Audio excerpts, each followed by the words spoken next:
Peor. Bien, el otro día nos quedó la cola del tema 2, el final. Y yo quería parar porque el final tiene... Hablamos de cosas con cierta generalidad, por ejemplo, los antecedentes filosóficos, los niveles, que son más o menos comunes a otras asignaturas que se puede hablar. Y este que también lo es, la parte de metodológica y experimental. Pero me quiero parar un poco porque es importante distinguir cómo los experimentos que vamos a ver todo el tiempo en la asignatura y los datos proceden de experimentos muy concretos. Bueno, pues quiero que distingáis qué es un estudio cualitativo, qué es un estudio correlacional y qué es un estudio experimental, con cierta claridad.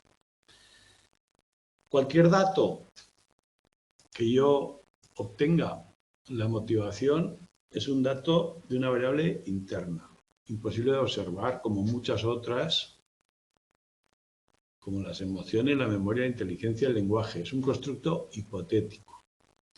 Lo que puedo obtener o tener son muestras, datos de conducta o correlaciones que de alguna manera tienen relación con ese constructo, según mi teoría.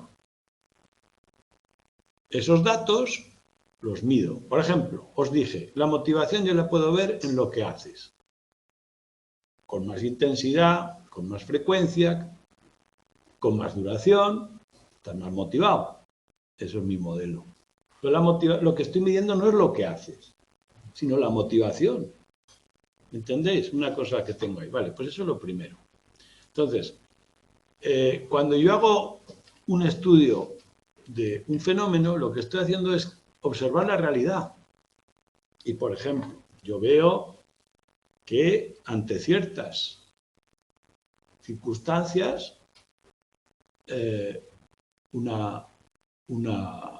dan, en determinadas condiciones se da un fenómeno. Vamos a hablar de motivación todo el tiempo. Pues, por ejemplo, yo qué sé, que los alumnos míos, cuando hacen los deberes solos, les salen peor que cuando se hacen acompañados, por ejemplo. Entonces, esto es un proceso inductivo. Yo digo, ¿qué está pasando ahí? Es un hecho que se repite una y otra vez. ¿Alguien se le puede activar nuestros micros? No, los micros no los tenéis aquí. Esto no es como el Meet. Si quieres hablar, escribe. Y sí, bueno, os puedo dar el papel de ¿cómo se dice? De ponentes y podríais hablar y se vería la cámara. Pero como la mayoría no queréis, que yo cuando pongo el Meet la gente se apaga todo, pues tanta vergüenza. Bueno, retomo. Yo veo un fenómeno y lo que hago es una hipótesis. ¿Qué está pasando aquí? Mi hipótesis, por ejemplo, es que cuando los alumnos están acompañados rinden mejor, es que la motivación, cuando hay otras personas, aumenta. Mi hipótesis es que la motivación causa el rendimiento.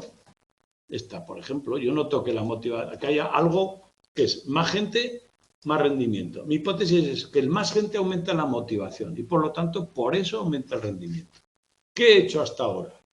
De los datos particulares he inferido una hipótesis, que podríamos llamar una teoría. Si la hipótesis fuera muy completa, un modelo muy completo, le podríamos llamar teoría. ¿Por qué no?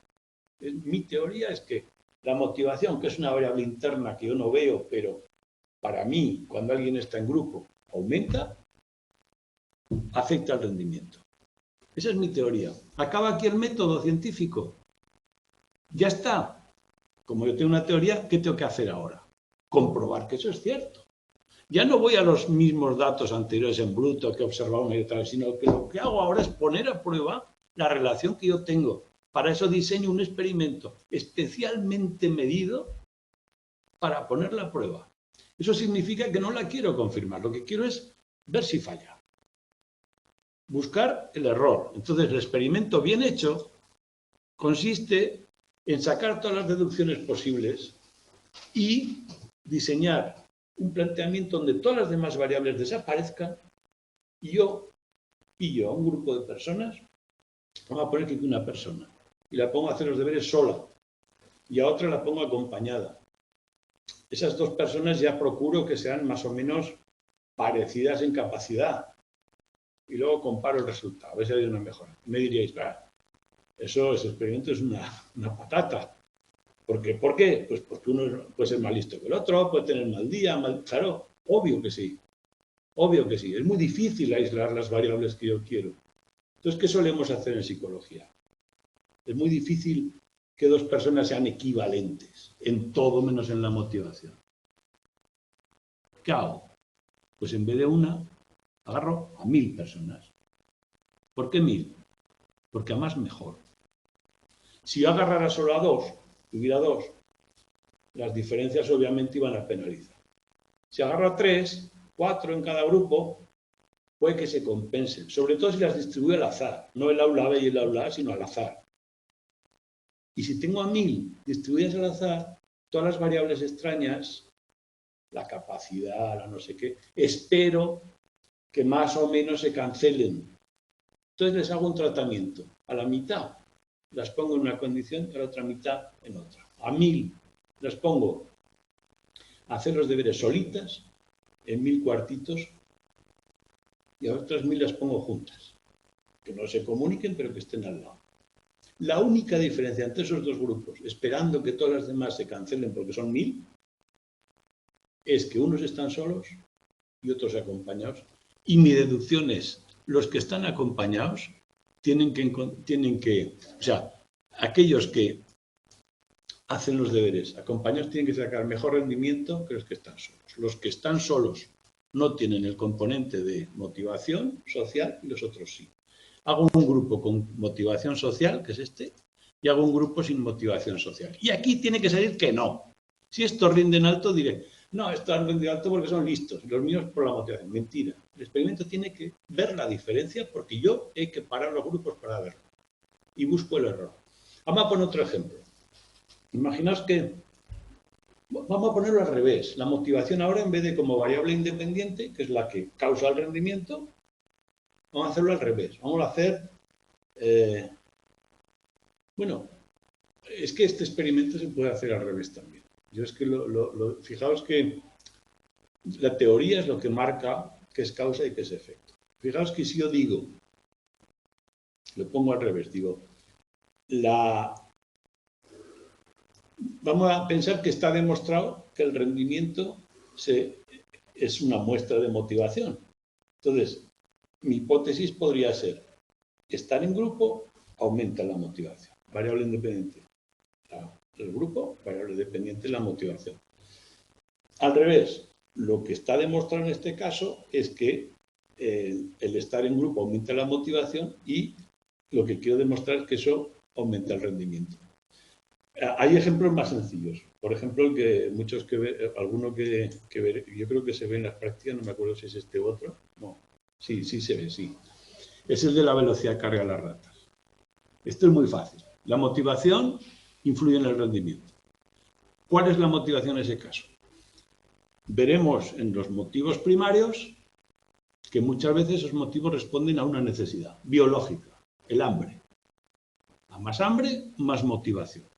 ¿Para qué? Para comer. Entonces, si a las ratas, ¿cómo les podemos dar hambre? No les damos de comer. No, se hace, pero lo que hacen es reducir un poco el peso, ¿no? Y la rata tiene más hambre. A reducir el peso, más hambre tiene. ¿Cómo mido la conducta motivada? Pues se le pone comida al final de un pasillo y se mide la velocidad con la que va a comer. Fijaos, O sea, aquí estimo que el hambre, lo que estoy manipulando es la motivación y estimo que una rata a más hambre esté pasando, más rápido correrá. Más sencillo, ¿no? Lo mismo que antes, ojo, que una rata puede correr mucho, puede correr poco, puede ser más lista, puede ser menos lista. Entonces tengo que hacerlo con muchas ratas en un grupo, muchas ratas en otro. Pero el esquema es el mismo. Esto es un experimento bien hecho. Y aunque el experimento salga a mi favor, es decir, hay una diferencia significativa de aquí a aquí, a mi favor, como yo espero que ocurra, solo es un dato más a favor de mi hipótesis. Hay un porcentaje de seguridad. Nunca, una teoría, nunca, ni la teoría de Newton está probada al 100%, porque un día una piedra puede caer hacia arriba y la fastidiará y habrá que cambiarla. Eso es la ciencia. ¿Vale? La ciencia no encuentra verdades, encuentra probabilidades. Y busca siempre el fallo. Lo que me interesa a mí es ver qué está mal en mi teoría, si no, no progresaré nunca. Bueno, pues eso es el método científico. Y dentro del método científico podemos llegar a conclusiones según el experimento que podamos hacer. Por ejemplo, a veces no puedo hacer un experimento como el que yo quiero. Yo puedo ir a una escuela, ver que un grupo va mejor que otro y deducir o sacar varias hipótesis. Pues, por ejemplo, es el profe, es la luz, es el color de las paredes, es el clima, es los alumnos que vienen del historial de los alumnos, o todas ellas juntas. Puedo tener un modelo muy complicado en el que no puedo usar a los alumnos como conejitos y cambiarlos de aula, no puedo aplicarles variables, no puedo hacer un experimento. Entonces es lo que se llama una observación cualitativa. Tú también puedes hacer ciencia cualitativamente. Sí, el objetivo de cualquier experimento es buscar fallos en las hipótesis, siempre. Buscar fallos en las hipótesis, buscar las cosquillas al modelo. Eso es un buen experimento. Bueno, y además se publica en un artículo científico para que lo lea todo el mundo y lo pueda repetir a ver si ocurre lo mismo y pueda hacer pruebas. O sea, eso es la ciencia. El que oculta los datos, el que os dice, no, es secreto, olvídate, eso no es ciencia. Bien, pues bueno, sin llegar a hacer un experimento, yo puedo hacer una observación cualitativa. En esa escuela yo puedo decir, bueno, pues de lo que he visto, para mí puede ser el método, el profe, el color de las paredes. ¿Qué hago? Pues empezar a cambiar una cosa, empezar a cambiar otra, a ver qué pasa. No tengo la seguridad, porque no tengo esa limpieza de resultados. A lo mejor están cambiando los resultados porque he entrado yo a mirarlos nada más o porque ha cambiado el clima, no lo sé. Pero por ahí empiezan las investigaciones. Imaginaos que además me doy cuenta que sí que hay una variable que coincide bastante y es que los que van por la mañana sistemáticamente rinden más que los que van por la tarde. Y dice, aquí hay un dato que no es ya en bruto, entonces estamos en este lado. Ya tenemos una relación entre dos variables. Todavía no sé si ir por la mañana es la clave o ocurre por casualidad, hay una relación entre ellas de otro tipo. Yo qué sé, imaginaos, por ejemplo, dicen, en primavera nacen más niños, y en primavera vienen las cigüeñas, luego los niños los traen las cigüeñas, ¿no?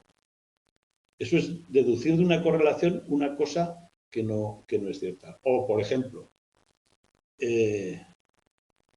a veces en los periódicos te salen titulares como en Madrid, en Cataluña, Andalucía es donde más cerveza se consume de España. Muy bien, eso es una correlación, es cierto, ¿eh? Tal cual en esas tres comunidades donde más...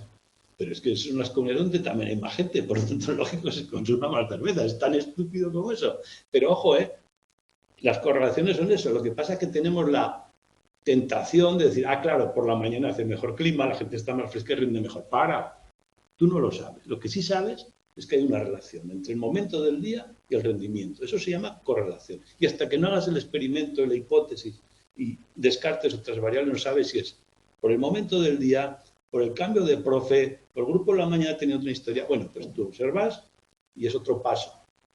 Si no puedes llegar más allá, pues correlación, ya sabes, tienes un dato más. Y si puedes llegar más allá es hacer el experimento. Decir, vale, pues venga, a unos ponemos por la mañana, otros por la tarde, o lo que sea.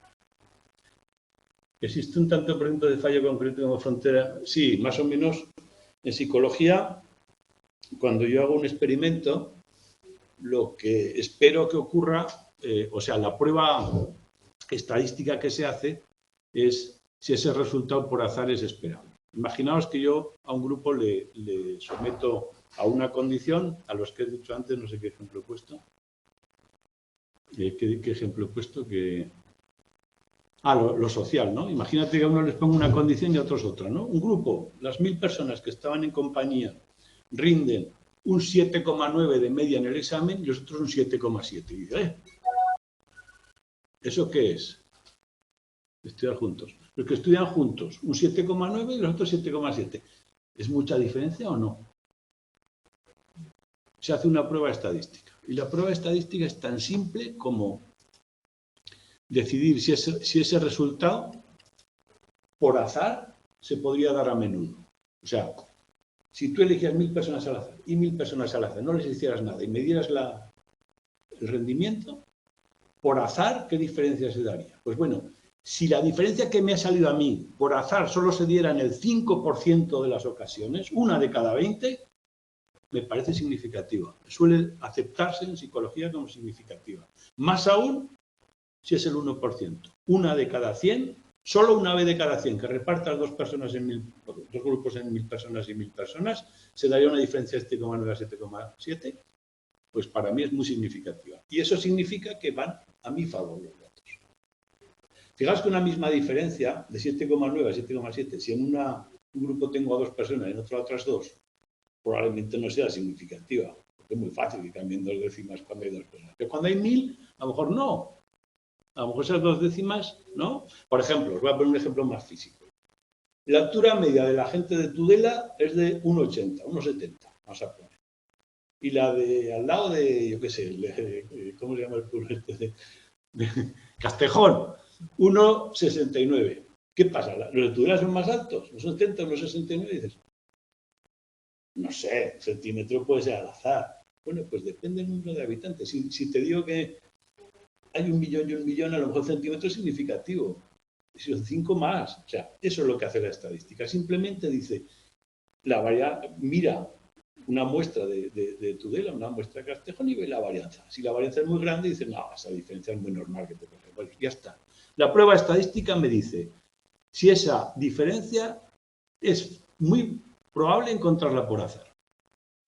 Si es muy probable, diré, pues no ha tenido éxito en mi experimento, no he encontrado la variable, el modelo que yo esperaba. Si es poco probable, el 1 o el 5%, ahí está, ¿vale?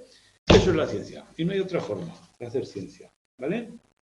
Luego, había un pequeño punto al final que decía, también distinguimos mucho laboratorio y campo. ¿Qué significa eso?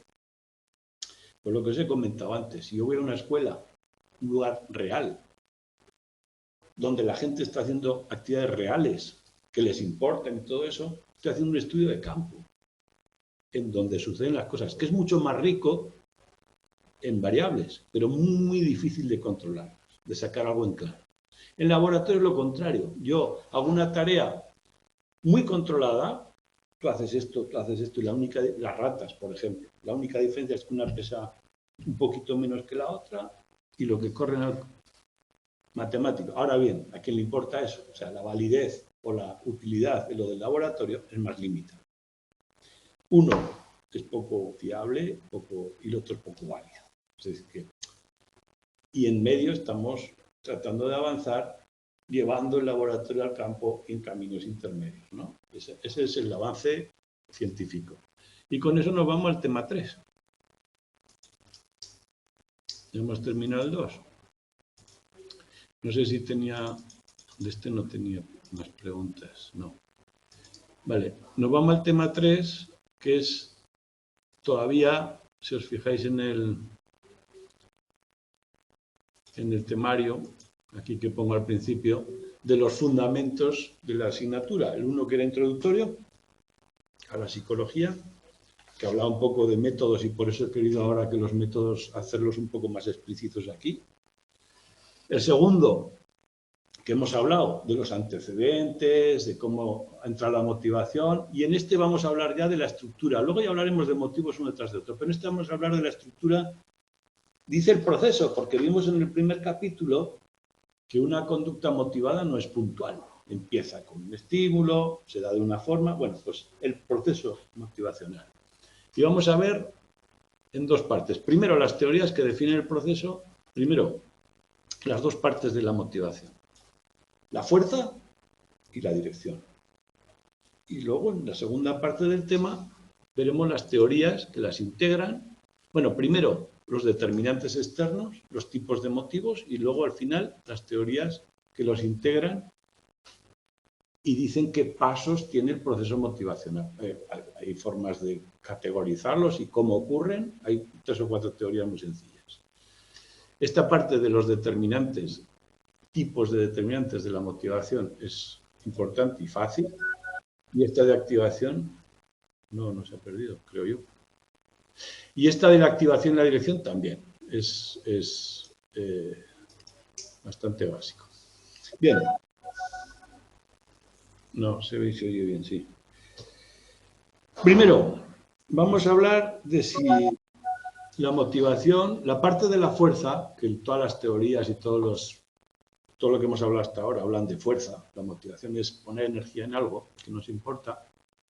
Pero ¿hay una fuerza específica para cada motivo, para cada proceso? ¿O son diferentes? O sea, ¿o son siempre la misma? Hay un recurso que lo repartimos para estudiar, para trabajar y para, yo qué sé, para hacer la cena.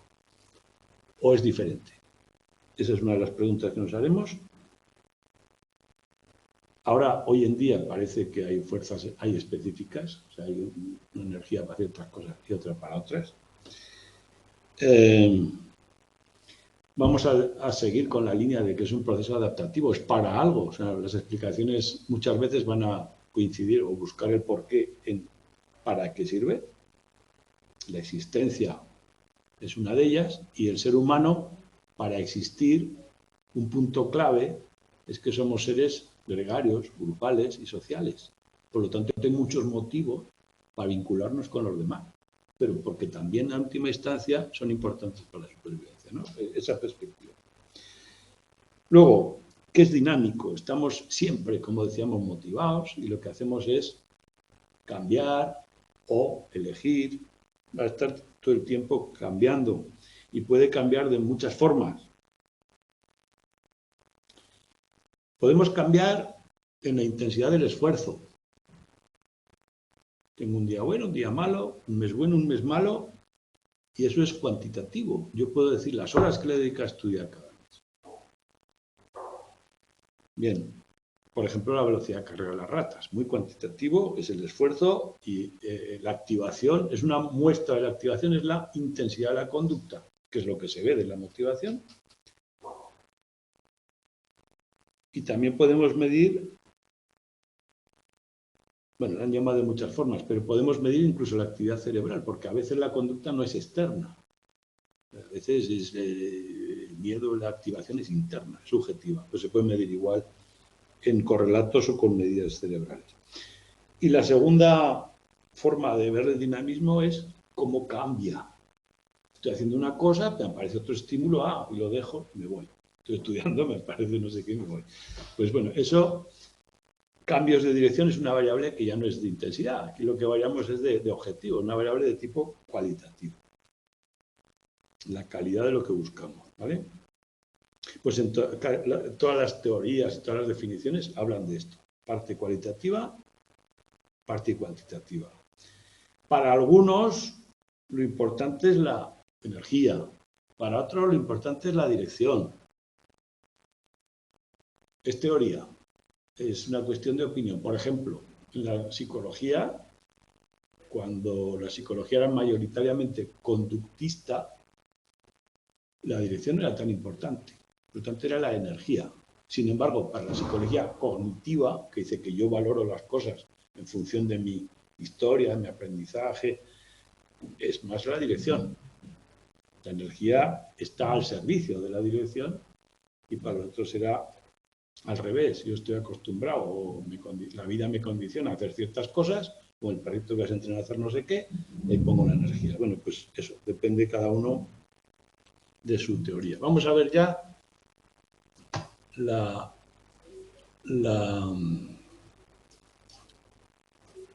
activación.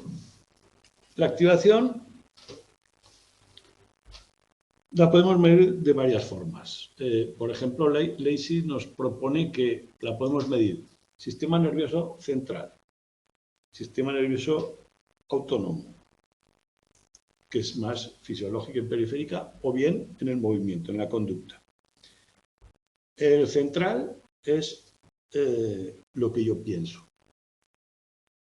Variables que hoy en día tenemos ciertas técnicas para medir variables cerebrales, pero mayoritariamente yo te pregunto, ¿qué tal te ha sentido? ¿Te ha gustado mucho o poco? Pues también es una forma de medir. La fisiológica, hay muchas variables que correlacionan con la activación. La palpitación, o sea, el ritmo cardíaco, la tensión arterial, muchas cosas correlacionan. Bueno, pues las usamos también. Cannon ya puso, fijaos de la época que es, 1872-1945, ya puso, propuso la importancia de las respuestas fisiológicas para medir la energía que estamos poniendo en la tarea y por lo tanto la motivación. Sabíamos ya, por los avances de la neurofisiología, que el sistema nervioso autónomo tiene dos partes. Una es la simpática y otra es la parasimpática. Esto lo vais a estudiar también en fisiología. La simpática pone energía en lo que haga falta, activa, y la parasimpática la ahorra cuando no hace falta, la conserva. Las dos son importantes. Pero bueno, ¿cuál gana? Es lo que configura la acción. O nos estamos preparando, nos estamos adaptando y actuamos. Bueno, pues esto se puede medir con polígrafos, la actividad del sistema nervioso con varios sistemas.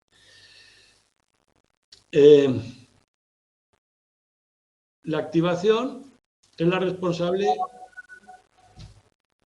Bueno, el sistema simpático es cuando, por ejemplo, tienes que lavar los platos. Yo qué sé, te pongo ejemplo. Y no te gusta, pero bueno, dices, va, antes se acabe mejor, venga, va. Y le pones todas las ganas, pero para acabar antes.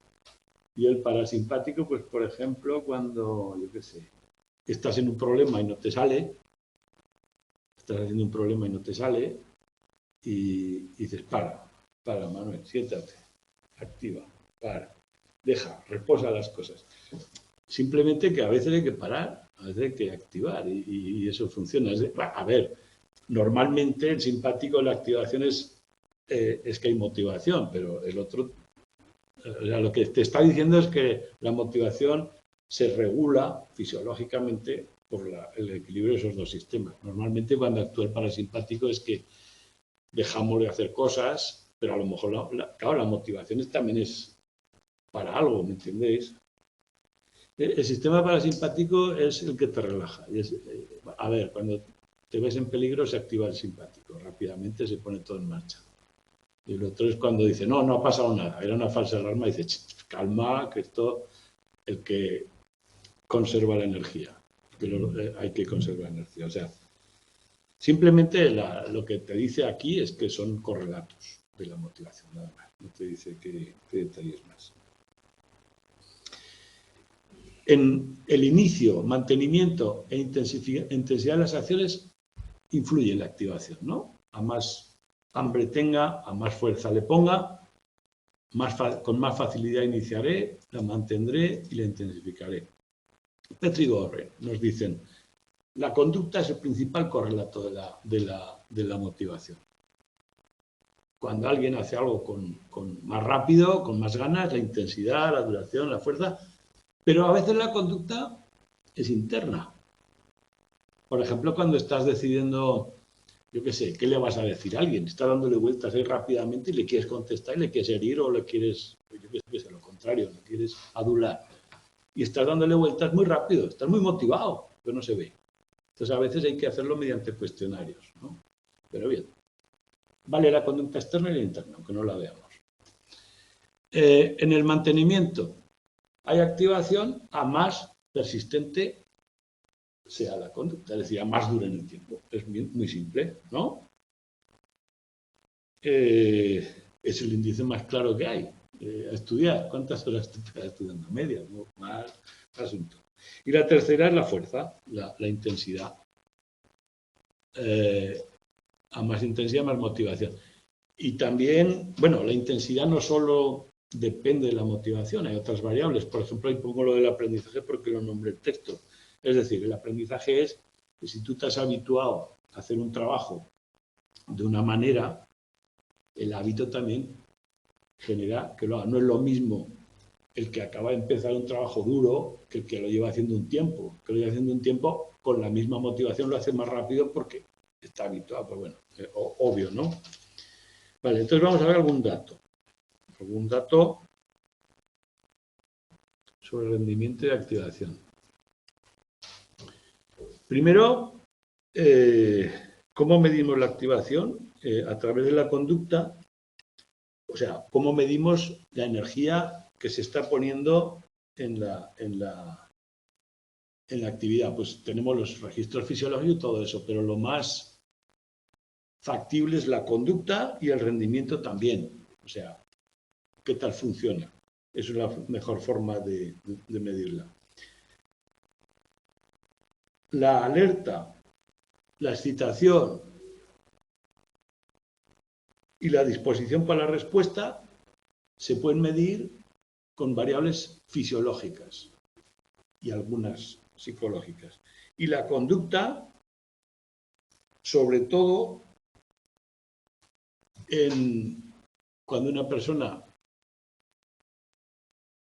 hace algo o cuando varía de hacer una cosa a otra. O sea, podemos deducir la motivación de la intensidad de la respuesta o de la variación de respuesta, ¿no? A ver, por ejemplo, la persona que está estudiando con mucha atención, pero cualquier estímulo pequeño le sirve para una excusa para dejarlo, pues la variación, ¿no? También me sirve. Bueno, eso es lo que nombro al principio. En los términos fisiológicos nombro unos cuantos, o sea, la parte de las conductas es fácil. ¿Qué puedo medir de la conducta? La amplitud, es decir, de cuánto te estás ocupando, la frecuencia en el tiempo, cuántas veces lo haces y cuánto dura. O sea, la intensidad, la frecuencia, es muy fácil. Malmo dice, si hay más actividad y más variedad de respuestas. O sea, más activación, más motivación, más variedad de respuestas. Un índice es que haces lo posible de todo tipo para llegar a donde quieres. Bueno, y también dice que más activación, las respuestas se centran más en un objetivo. También es lógico. Si tengo mucha variedad de respuestas, pero es para entretenerme, no es lo mismo que cuando voy para lo mismo. Es decir, para probar, estudio, miro los apuntes, veo vídeos, repaso, no sé qué. Bueno, ya me entendéis. Esto es bastante lógico. Entonces vamos a ver los otros sistemas. El sistema fisiológico los nombra y bueno, hay muchos. El electrocardiograma, el corazón. El corazón es un índice de la activación interior, la presión arterial, cardiovascular, electromuscular, respiración, digestivos, la conductancia eléctrica de la piel, todas ellas. Normalmente más activación fisiológica, más motivación. A veces le pedimos a la persona que nos diga cómo se siente. Y también le podemos pedir cómo se suele sentir. ¿Cómo se suele sentir? Es un rasgo. ¿Te suele motivar ir al fútbol? Rasgo. ¿Estás motivado hoy para ir al fútbol? He estado hoy. Nada, tan simple como eso, el autoinforme. El sistema nervioso central también, electrocardiograma, electroencefalograma y otras técnicas más modernas que nos pueden medir la actividad del cerebro. Y bueno, tenemos una serie de datos que estos sí son importantes, porque esto de los estudios que miden cómo medir la actuación es importante. Lo que algún concepto como estos dos de las 6 son importantes. Primero, fraccionamiento direccional de respuestas. ¿Qué quiere decir eso? Que hay veces que la conducta externa y los indicadores fisiológicos no concuerdan. Y es un dato importante. Por ejemplo, si tú tienes miedo, muchas veces se da una parálisis muscular. O un animal que tiene miedo se queda quieto. Y a la vez, todas las medidas fisiológicas internas dan una actividad muy pronunciada. una activación, una preparación de respuesta muy pronunciada, una ansiedad grande. Bueno, pues eso se llama fraccionamiento direccional de respuestas. Se da a menudo la disonancia esa. Bueno, puede ser al revés, ¿no? Una actividad física intensa y a la vez no piensas en nada, estás como muy relajado, pues a lo mejor es cierto ejercicios. Y luego, otro concepto importante, las respuestas estereotipadas. Cuando una respuesta se ha aprendido o sobreaprendido demasiado a menudo, se puede quedar como una respuesta, por algunos tics que tenemos, algunas muletas que las usamos muy a menudo, entonces ante estímulos diferentes que, claro, son patrones que pueden confundir la activación. O sea, hay que tener en cuenta el fraccionamiento direccional a respuesta estereotipada, según Gracias, ¿vale? Y luego el informe que yo he nombrado ya de rasgo y estado. Bien. Otro concepto importante, aparte del rasgo y estado, es el detalles, que viene en la página 49. Lo de la activación tensa y la activación, perdón, antes del rendimiento, que no lo he puesto aquí. Antes del rendimiento, ese concepto es importante, aunque es muy fácil, ¿eh? Thayer distingue que hay dos tipos de activación. En vez de, cuando se da esa disociación, fraccionamiento direccional, perdón, que he dicho antes, del animal que está paralizado por el miedo, Thayer eso le llamaría activación tensa. Estás preparado para la respuesta, cuando hay amenaza, ansiedad, miedo,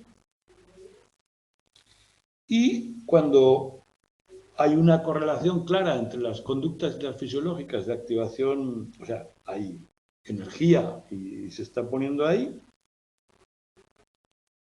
es la activación energética.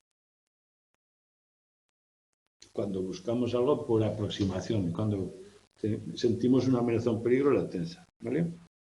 Eso lo he puesto así aquí abajo, no, yo decía que no está acá, que está aquí. Ahí está, ¿vale? Y ahora vamos, esto, bueno, yo os voy señalando. Este concepto, recordad lo que es, porque es importante, la de Thayer también suele serlo, y este mucho más. La ley de Yerkes-Dodson es muy importante. Tenéis que entender y saber muy bien. ¿Qué relación hay entre la activación y el rendimiento? Entre la parte motivacional de la activación y el rendimiento en la tarea. En principio, cabe esperar, y esa es la hipótesis inicial, que cuando aumenta la activación, aumenta el rendimiento.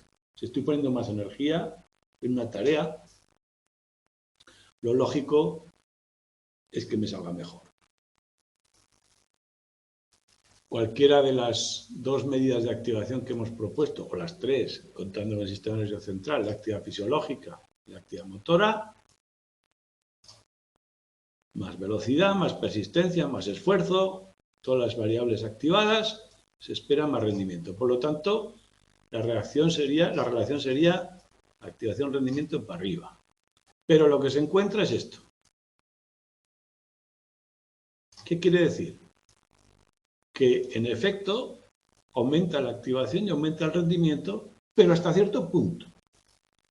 En ciertos puntos de activación, aumentarla lo que hace ya es disminuir el rendimiento. ¿Qué quiere decir eso? Pues intuitivamente que estás sobreexcitado y que lo que haces ya es inútil. Ya no ganas en la respuesta. Bueno, fijaos lo que pone a la derecha. Si la tarea es fácil, admite mucha más activación. Tarea simple como la de lavar los platos, a más animado estés, mejor. Ahora bien, si la tarea es difícil, resolver un problema de análisis de datos, si estás muy excitado, muy activado, la lías enseguida. Es decir, el nivel óptimo de activación para cada tarea depende de la dificultad de la tarea. Que hay un nivel óptimo, por debajo del cual y por encima del cual no se rinde igual. en exceso de activación también puede penalizar el rendimiento. ¿De acuerdo? Eso es la ley de Yerkes-Dodds. Un resultado que se repite una y otra vez.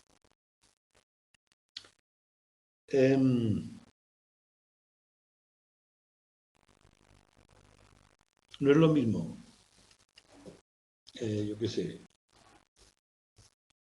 quitar malas hierbas con una cavar en el campo que, yo qué sé, que el control de errores de una fábrica, ¿no? De piezas de un coche, por ejemplo. Bien, imaginaos la diferencia. ¿Cuánta activación requieres para acabar? A más mejor, a más ganas tengas mejor. Ahora lo otro no. Lo otro tienes que estar con cierto nivel de calma y si estás muy nervioso, olvídate que no te va a salir, no lo vas a ver, ¿no? Vale, pues con eso queda. Ah, y esto es lo de la tarea fácil y difícil es muy importante para entenderlo. Los niveles de activación son específicos de cada tarea. Existe una relación entre el rendimiento y la cantidad de tareas, aunque sean fáciles. Hay bastantes estudios de eso y los verás también en atención, de que normalmente no podemos dedicarnos a muchas tareas. Cambiamos de una a otra y cuando hay tareas concurrentes, o bien una se automatiza o no somos capaces de atender a muchas tareas. O sea, si una tarea requiere atención, que no es automática, olvídate que dos no vas a poder hacer o casi no. Como mucho saltarás de una a otra. Así que con tareas concurrentes, demasiada activación te penaliza. Se hacen difíciles, por lo tanto estamos en este cuadro. Con tareas concurrentes, mejor poca activación, más control. Cuando más fácil es, más activación admite. Más activación admite, sí. O sea, a más activado mejor. Sí, coméntaselo. Entonces que te va a enterar fácil. Bien, no sé si había algo más.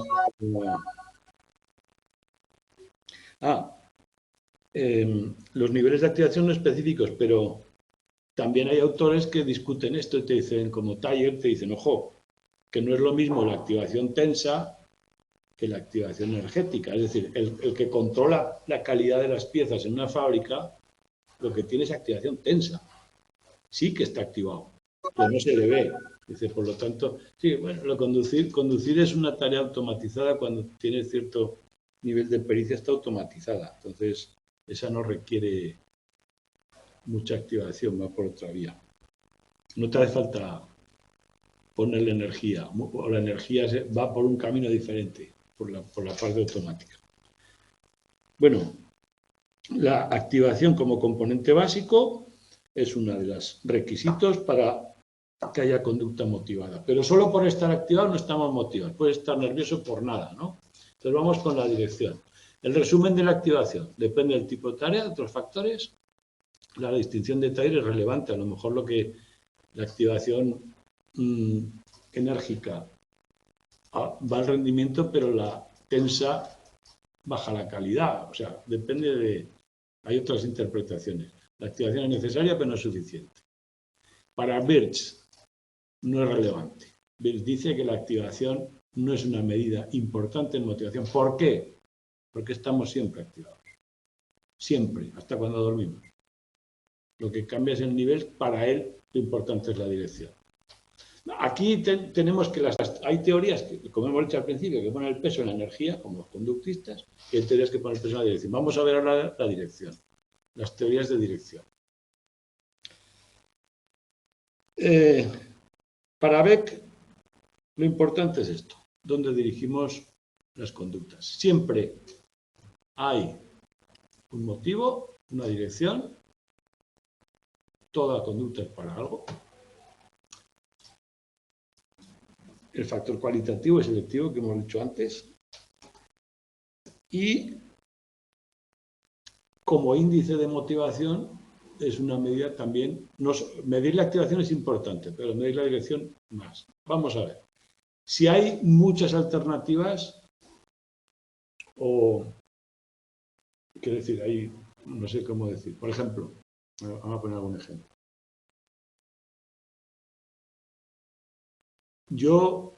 Si alguien tiene comida y otra cosa, y se dirige hacia una de las cosas, es muy fácil decir que lo está motivando, dónde va su proceso motivacional. Pero si hay muchas alternativas o no quedan claras, no me da muchas pistas.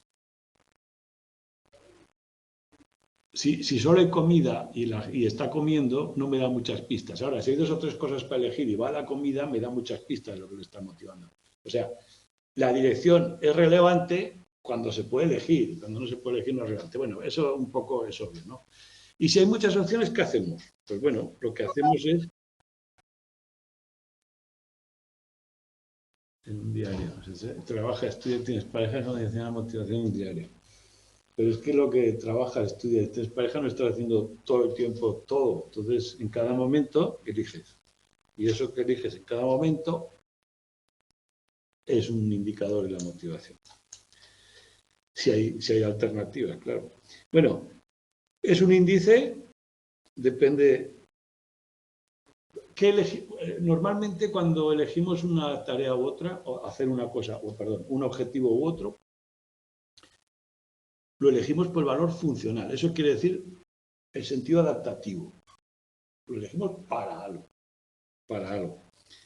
Y eso lo veremos luego en todas las teorías. Entonces, hay para algo que son genéticos, que los tenemos por supervivencia grabados en nuestro sistema nervioso, y hay otros que son metas elegidas a lo largo de la vida por aprendizaje. Por ejemplo, a ti te gusta más, yo qué sé, el dinero, el poder o la gloria o cosas por el estilo, ¿no?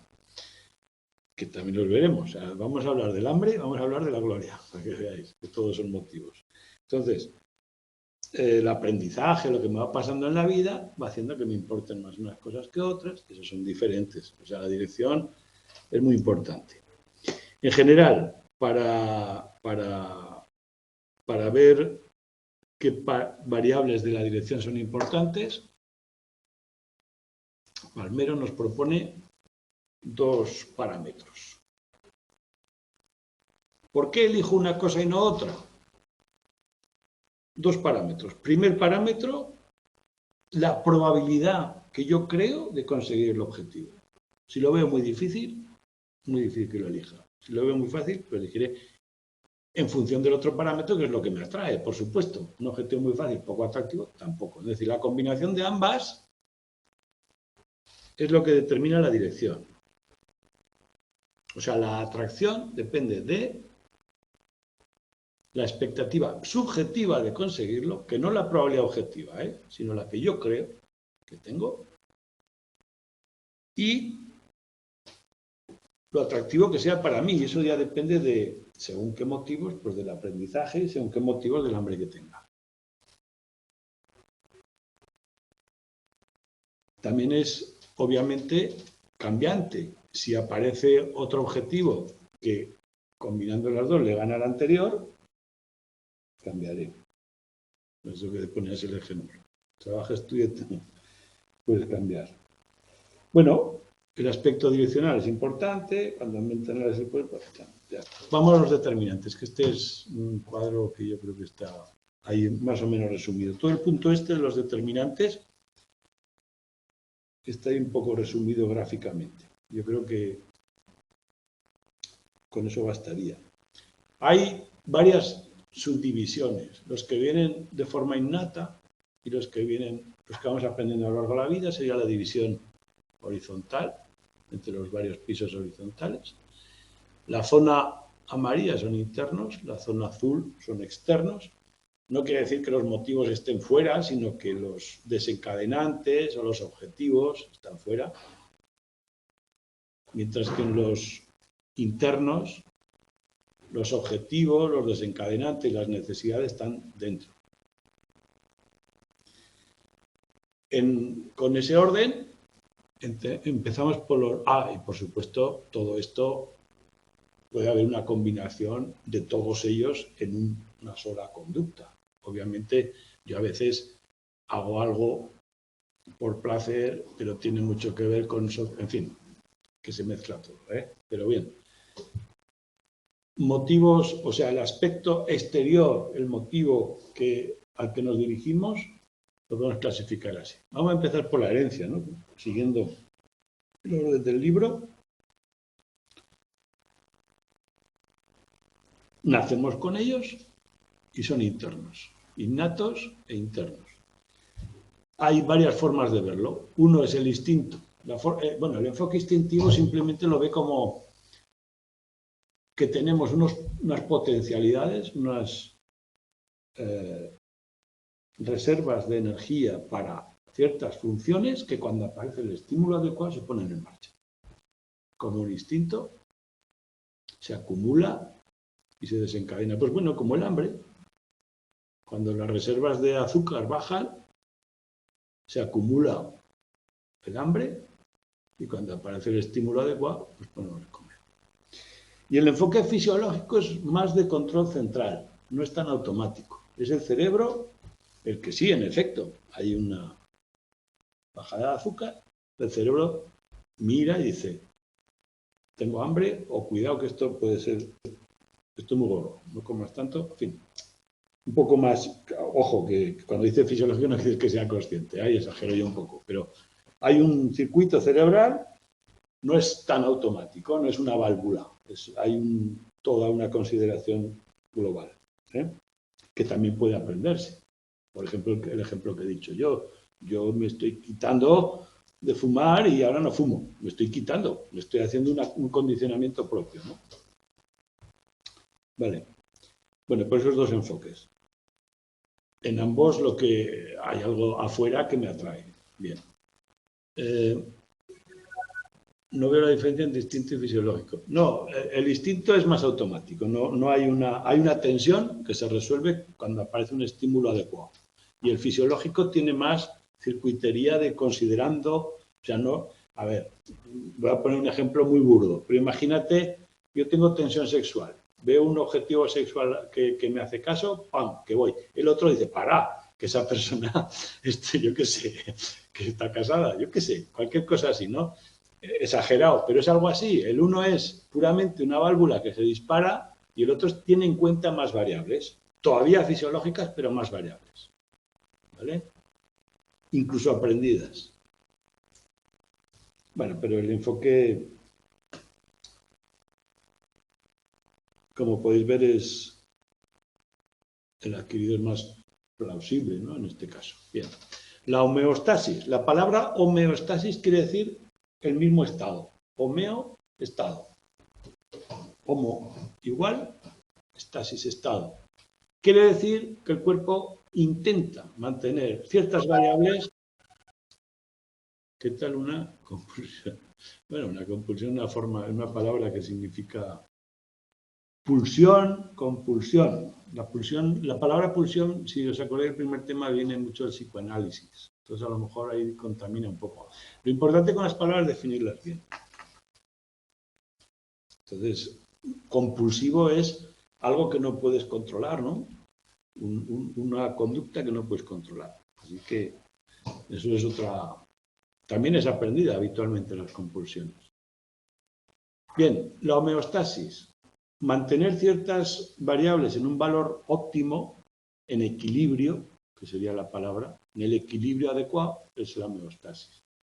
Y eso es un motivo importante. O sea, si nos baja la temperatura, si nos baja el azúcar, lo intentamos tal, pero también si tenemos poca relación social, o sea, también a lo mejor funciona en otras variables. Pero bueno, regular porque una variable importante ha perdido el valor óptimo. Cuidado, que la homeostasis no es que esté todo a ras, sino que esté dinámicamente cerca de los valores óptimos. La homeostasis ya no es estática, tengo que tener 37 grados, sino que tengo que estar alrededor de 37 grados todo el tiempo.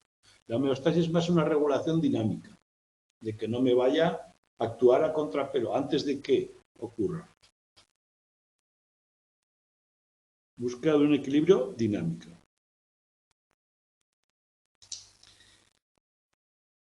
Otra interna, pero que ya es adquirida, porque no nacemos con ella grabada, pero sí es personal e interna, es el crecimiento potencial. Esta le han dado mucha importancia a las corrientes humanistas y veremos alguna teoría de Rogers, de Maslow. La de Maslow sonará de la pirámide de Maslow, si la habéis visto en algún lado, que dicen que el ser humano quiere hacer de su vida un ideal, lo mejor posible, y se dirige hacia ello, haciendo algo que le satisface para dirigirse hacia ello. O sea, modificar el entorno, hacer las cosas bien como queremos hacerlas, es una fuente de motivación interna y adquirida. Ha tenido algún nombre por ahí, pues motivación de efecto, de tener una huella en mi entorno, causalidad personal, de que yo soy capaz, o sea, más o menos, ¿vale? Ya lo veremos más en detalle. Los procesos cognitivos, no paro de pensar, yo todo el tiempo, el mundo que veo lo tengo que hacer coherente, tengo que hacer comprensible o al menos tener una teoría de cómo funciona. Cualquier cosa que vemos, le atribuimos una causa. Es un mecanismo automático, cognitivo. Cognitivo en el sentido de que usamos la razón y la lógica para explicarnos lo que ocurre alrededor. Eso es una fuente de motivación muy importante. Primero, por el proceso de atribución, que lo veremos.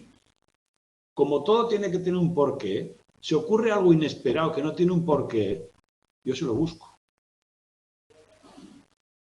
Y la disonancia cognitiva aún es más importante. Dice, cuando ocurre algo y hay datos encontrados, o sea, mi creencia y los datos no concuerdan, o bien, incluso, mis sentimientos y mis creencias no concuerdan, algo interno, por ejemplo, yo veo una persona que digo que me tengo que llevar bien con ella porque trabajo con ella, pero me cae mal, no lo puedo evitar. Hay un choque y lo tenemos que resolver. O sea, yo creo que me debo llevar bien, que no hay un motivo, pero sin embargo me siento mal con esa persona. Pero bueno, eso se llama disonancia cognitiva, o cuando hay dos ideas contrarias o cuando hay datos contrarios. Y no podemos vivir con eso, tenemos que resolver una fuente de motivación. O sea, los procesos cognitivos, buscando la coherencia y buscando las atribuciones y resolver las disonancias, son una fuente de motivación interna muy importante. Resolver todo eso. Y nos vamos a los externos y nos vamos a casa. Los veremos los externos el próximo día y veremos las teorías que hay. Acabaremos el tema, que no dan más de sí, no da mucho. Es fácil, yo creo que es. Los externos, pequeño resumen. El hedonismo, ya lo vimos con los griegos. Buscar el placer.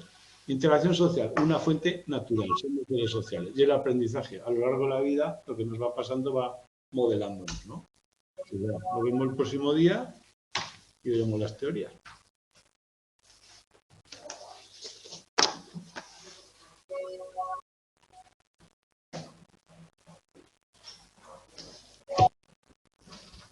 Hasta el jueves.